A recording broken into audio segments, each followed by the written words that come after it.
In today's video, I'm going to be diving into the topic of self-compassion, particularly when you're having a very hard time.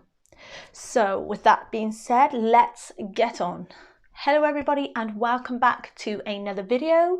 For those that are new to my channel, my name is Christina and I help empower people on their spiritual and healing journey. Don't forget to hit the subscribe button and the bell notification because it's my mission to share my message to as many people as possible to help awaken, to help guide and support people just like you. So let's get on to the good stuff.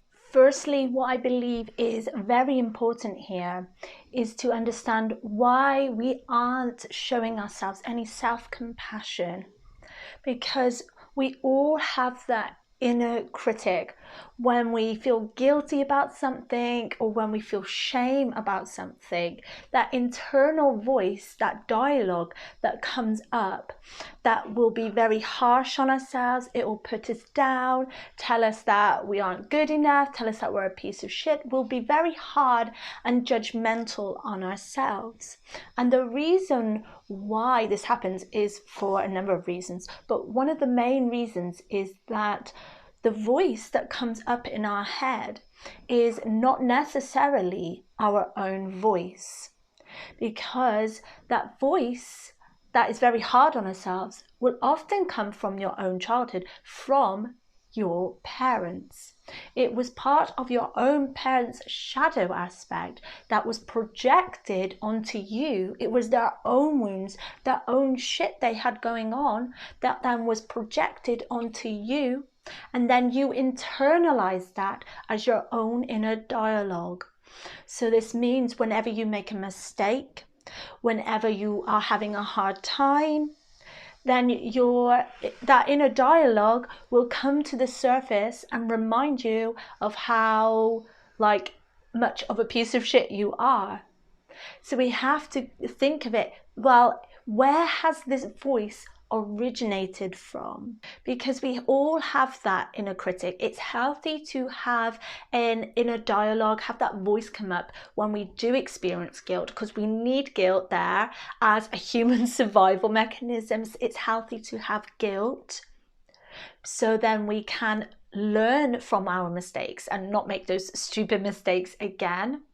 But when we go on that downward spiral and the harsh inner critic takes over, it becomes very judgmental, becomes very hard on ourselves, that's when we get lost in that internal dialogue. Then we even beat ourselves up about the thoughts we may even have about ourselves. So we have this kind of a battle between the inner critic and also you beating yourself up about having that inner critic.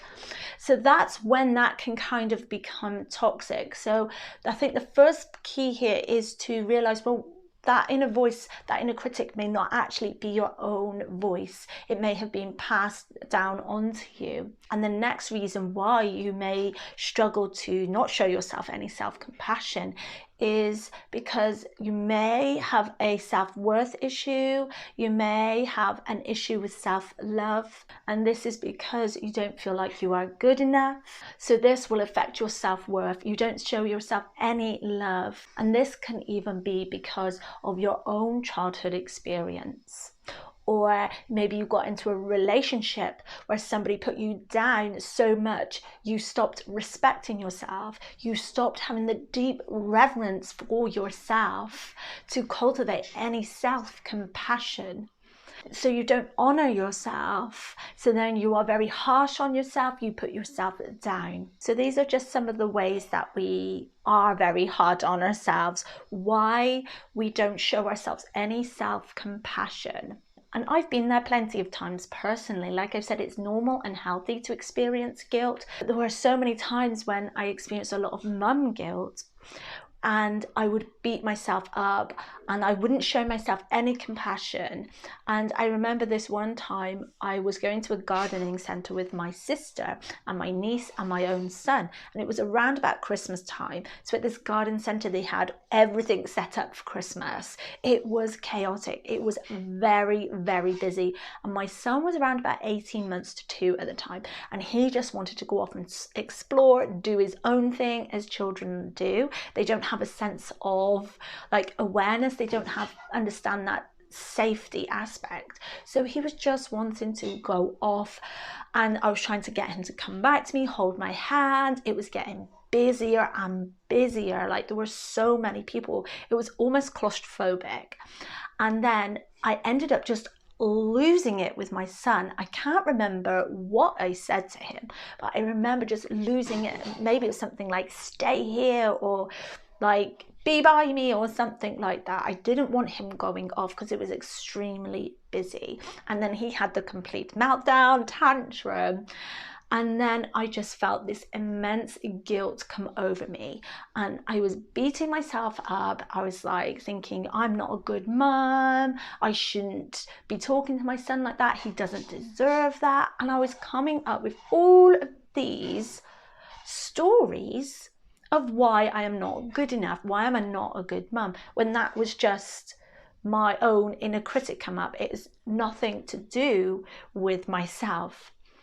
And my sister turned around to me and said, you've got to have compassion for yourself. It's hard being a mum. Every mum goes through this. And whilst that is true, I found it very hard to get over this fact that I lost it with my son. And this is the thing.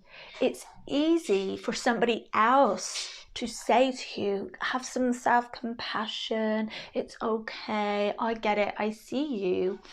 But then internally you're still beating yourself up.